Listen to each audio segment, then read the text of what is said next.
हमारे छोटे भाई जनाब अब्दुल रहमान अजमल साहब, नजरुल भाई, एडवोकेट जमशेद तालुकदार साहब और तमाम AIDF के जिम्मेदारान, मैं हैदराबाद से चलकर आपके पास इसलिए आया हूं कि आप तमाम लोगों से ये अपील कर सकूं, गुजारिश कर सकूं कि 9 तारीख के दिन आप अपने वोट से, अपनी दुआओं से हजरत मौलाना बदरुद्दीन अजमल साहब की पार्टी को कामयाब करिए। उनके तमाम कैंडिडेट्स को MLA बनाकर आप आसाम के असेंबली में भिजाइए।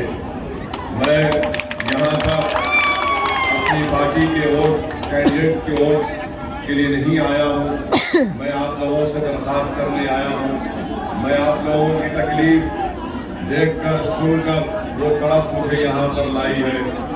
मैं बल्कि पूरे हिंदुस्तान में लोग आसाम के मुस्लिम अक़लियत की तकलीफ को देखकर बड़ी तकलीफ उनको होती है कि किस तरीके से यहाँ पर हजारों मुस्लिम परिवारों को इविक्शन के नाम पर उनको घर से निकाल दिया जा रहा है, घरों से निकाल दिया जा रहा है। किस तरीके से आप पर जुल्म ढाया जा रहा है। मैं वही तड़प लेकर आपके दरमियान में आया हूँ। और मेरा मानना ये है कि भारत की राजनीति में मुस्लिम अक़लियत हो, दलित हो, आदिवासी हो, उनको अगर उनका हक मिलना चाहिए या फिर उनको उनका जायज़ मुकाम मिलना चाहिए, या अगर वो चाहते हैं कि उनके ऊपर जुल्म खत्म हो, उनको इंसाफ मिले, तो मेरे अजीज दोस्तों, मेरी इज्जतदार माँ और बहनों, याद रखिए आपके पास AIUDF है। ये आपकी इत्तेहाद की निशानी है, ये आपकी पॉलिटिकल लीडरशिप है। इसको आपको आप बचा कर रखिए, अपने वोट से बचा कर रखिए, अपने दुआओं से बचा कर रखिए। याद रखिए, कांग्रेस हो या BJP हो, वो इस बात को पसंद नहीं करते कि मुस्लिम अक़लियत की एक सियासी लीडरशिप हो। वो खत्म करना चाहते हैं। मोदी हो, हेमंत बिस्वा शर्मा हो या फिर ये तरुण गोगोई हो, ये कभी नहीं चाहेंगे कि आपकी एक सियासी लीडरशिप यहाँ पर मजबूत हो। मैं उस पॉलिटिकल लीडरशिप को मजबूत करने के लिए यहाँ पर आया हूँ।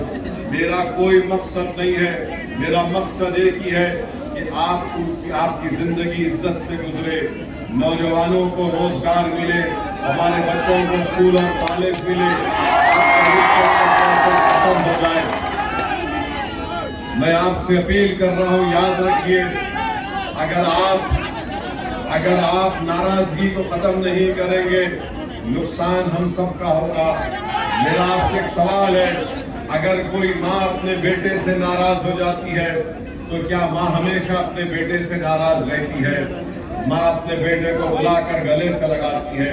अगर कोई बाप अपने बेटे से नाराज है तो बाप हमेशा नाराज नहीं होता, और बाप उस बेटे को बुलाकर समझाता है, उसको समझाता है कि दोबारा इस तरह ऐसा मत करो। कोई भाई अपने भाई से नाराज नहीं हो सकता है, कोई बहन अपने भाई से नाराज नहीं हो सकती है, कोई बेटी अपने बाप से नाराज नहीं हो सकती है। मैं आपसे अपील करने आया हूँ कि पार्लियामेंट इलेक्शन में आपने सोच कर वोट दिया था कि कांग्रेस का प्रधानमंत्री दिल्ली में बनेगा। क्या बना प्रधानमंत्री? आप वोट दीजिए। आपको धोखा दिया कांग्रेस ने कि हमको वोट दो, हम प्रधानमंत्री बनाएंगे। नहीं बना पाए, आपकी आवाज नहीं है पार्लियामेंट में। आज जब पार्लियामेंट में बदरुद्दीन अजमल साहब की कमी मुझे बहुत महसूस होती है, जब यही पार्लियामेंट में नरेंद्र मोदी की हुकूमत ने वक्फ के ताल्लुक से कानून बनाया, मस्जिद, दरगाह, कब्रिस्तान को छीनने का। मेरा दिल तड़प रहा था, मैं देख रहा था और सोच रहा था कि काश मेरे साथ बदरुद्दीन अजमल साहब होते तो हम लोग मिलकर मगर बदरुद्दीन अजमल साहब मेरे साथ नहीं थे। मेरी इज्जतदार माँ और बहनों, मुत्तहदा तौर पर अपने वोट का इस्तेमाल करके यहाँ से हमारे नजरुल भाई को और जमशेद तालुकदार साहब को कामयाब करिए। मैं आपको बताना चाह रहा हूँ कि मैं पहली मर्तबा आसाम को नहीं आया हूँ। 2012 में भी आया था जब BTDA का मसला चल रहा था। मैं हैदराबाद से 12 डॉक्टर्स को दवाओं को लेकर आपके रिलीफ कैंपों में मुझे आपकी खिदमत करने का एक एजाज हासिल है। मैं डॉक्टरों के साथ खिदमत करता था और जब 50,000 से ज्यादा मुस्लिम अक़लियत बेघर हो गए थे, कोई कांग्रेस का नेता उस वक्त 2012 में नजर नहीं आया। अगर कोई गरीबों के दरमियान में काम कर रहा था, कोई मजलूमों का साथ दे रहा था, तो उसका नाम असदुद्दीन ओवैसी। हमारे एडवोकेट जमशेद तालुकदार साहब से हमारी उस वक्त मुलाकात हुई। हम लोग FIR की कंप्लेन करवाते थे और ये बड़ा मैं उस वक्त मेहनत किए थे। याद रखिए, आपके अजमल साहब की पार्टी को आप कामयाब करेंगे। अगर उनके 29 MLA जीत जाएंगे तो मैं आपको गारंटी के साथ कह रहा हूं कि आसाम में कोई हुकूमत नहीं बना सकेगा बगैर आपकी तारीफ। अगर आप हेमंत बिस्वा शर्मा को रोकना चाहते हैं तो आप बदरुद्दीन अजमल साहब की IDF का साथ लीजिए। कांग्रेस को वोट देंगे तो BJP को फायदा होगा। पार्लियामेंट के इलेक्शन में आपने कांग्रेस को वोट किया, क्या ये लोग मोदी को रोक सके? नहीं रोक सके। अगर अजमल साहब कामयाब होते तो पार्लियामेंट में लड़ते, इस एविक्शन के खिलाफ लड़ते। हजारों परिवारों को यही धुबरी से उनके घर से निकालकर उनको फेंक दिया गया। बताइए, क्या रकीबुल कुछ बोल सकता है पार्लियामेंट में? जब आपके घर को लूटा जा रहा था, बुलडोजर लगाया जा रहा था, जब हमारी माँ और बच्चे परेशान थे, तो रकीबुल पार्लियामेंट में बोलते हैं कि कैरम बोर्ड सिखाओ। कैरम बोर्ड सिखाने से किसी का घर बचेगा? बताओ आप। रकीबुल नहीं बोलते मोदी के खिलाफ, वो डरते हैं मोदी से। और अगर कोई मोदी से नहीं डरता तो उसका नाम असदुद्दीन ओवैसी। तो 9 तारीख के दिन आपको पूरे आसाम का गेम बदल देना है इंशाअल्लाह। नौजवानों, आप साथ देंगे हमारा? आप ताला चाबी पर बटन दबाएंगे?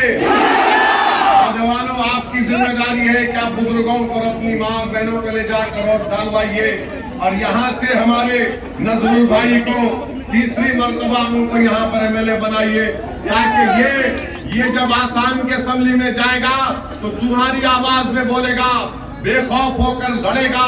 जिसका घर तोड़ा गया उसका घर बनाया जाएगा, बच्चों का स्कूल नहीं है स्कूल बनाया जाएगा, जुल्म का खात्मा होगा, इंसाफ को कायम किया जाएगा।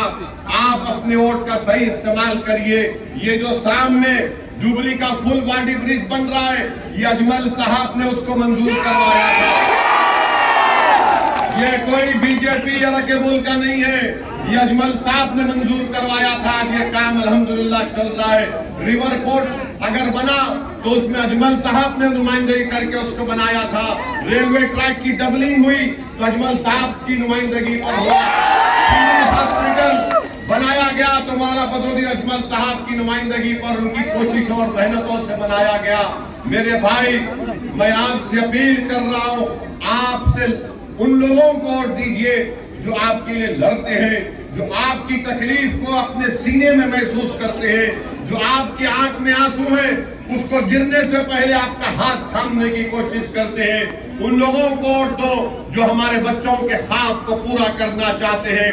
उनका साथ मत दो जो जुल्म करते हैं। उनको वोट मत दो जो हमारे घर को तोड़ते हैं। तुम उनको वोट मत दो जो जबान नहीं खोलते। तुम उनका साथ मत दो जो तुमको तबाह ताराज करना चाहते हैं। तुम उस पार्टी को वोट मत दो जो तुम्हारी सियासी आवाज को खत्म करना चाहते हैं।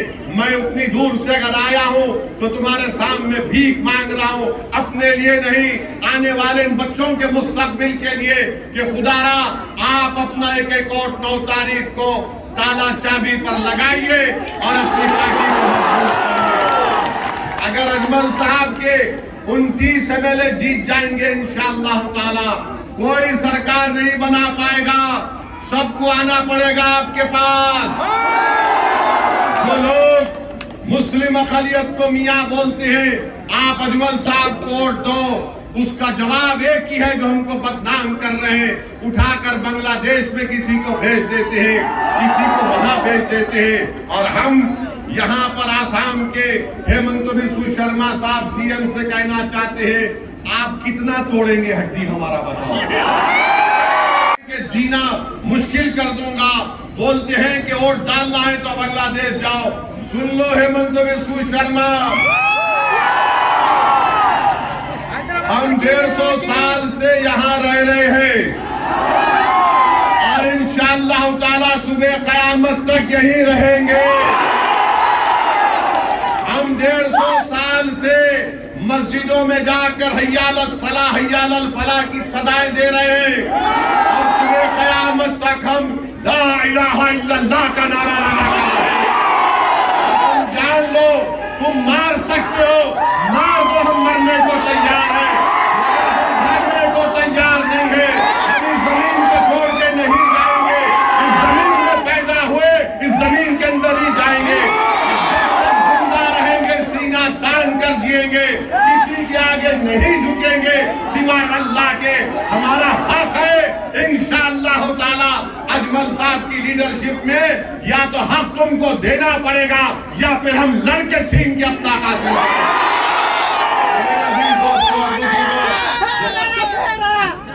शेर आ गया, तुमको शेर बनना ही होता है।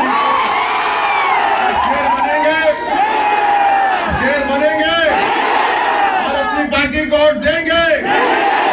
डरना नहीं है किसी से, किसी से डरने की जरूरत नहीं है। आप और हम, अल्लाह जब हमको दुनिया में भिजाया तो हमारा रिज़्क़, इज्जत, जिंदगी सब लिख कर भिजाया। और इंशाअल्लाह ताला ये आप देखेंगे एक दिन, जिनको घर से निकाला जा रहा है, जिनको मारा जा रहा है, इंशाअल्लाह ताला अल्लाह तुम्हारे सर पर इज्जत का ताज रख देगा इंशाअल्लाह। जो आज हमको दबा रहे, इंशाअल्लाह ताला कल तुम्हारे घर के सामने आकर बोलेंगे हमारा साथ दे दो। वो दिन आएगा और इंशाअल्लाह ताला आप 9 तारीख के दिन अपना एक वोट का सही इस्तेमाल करिए। आप ताला चाबी पर बटन दबाइए। कांग्रेस को वोट देना हेमंत बिस्वा शर्मा को वोट देने के बराबर है। बदरुद्दीन अजमल AIDF आपकी आवाज है, उसको कामयाब करिए। और फिर नजरुल भाई के खिलाफ जो कैंडिडेट है, उनके बारे में मैं कुछ नहीं बोलना चाहता हूं, आप सब जानते हैं उनके बारे में, आप जानते हैं, आप जानते हैं, हम नहीं बोलना चाह रहे। बस इनको कामयाब करिए, तालुकदार भाई को कामयाब करिए। देखो, लोग बोलेंगे अजमल के अगर 10-15 जीत गए तो क्या होता है, क्या वो सरकार बनाएगा? अगर 25 जीत गए तो कोई सरकार नहीं बनाएगा, बदरुद्दीन अजमल से पूछ कर बनाना पड़ेगा। और फिर जो लोग बोलते तुम्हारा 8-10 MLA जीत गए तो क्या होगा, अरे जालिमो, ओवैसी पार्लियामेंट में एक है, सब परेशान है, एक होता है, सब पे भारी होता है। अगर 25 जीत जाएंगे बदरुद्दीन अजमल साहब के तो सोचो इंशाअल्लाह ताला जुल्म खत्म हो जाएगा, जुल्म खत्म होगा और खत्म होके रहेगा इंशाअल्लाह। तो 9 तारीख के दिन क्या होगा, करेगा, हाथ उठाकर बताइए। और मैं हेमंत बिस्वा शर्मा को, गोगोई को बोल रहे हाथ देख लो, ये ताला चाबी पर अब बटन दबने वाला है इंशाअल्लाह। इंकलाब जिंदाबाद, इंकलाब, इंकलाब। और हेमंत बिस्वा शर्मा, हमारे कमर तोड़ने से पहले ये बोल दो, वो जो मशहूर लड़का था जुबीन गार्ग, उसका इंसाफ कब मिलेगा? अजमल आएगा तो जुबीन गार्ग से इंसाफ मिलेगा इंशाअल्लाह।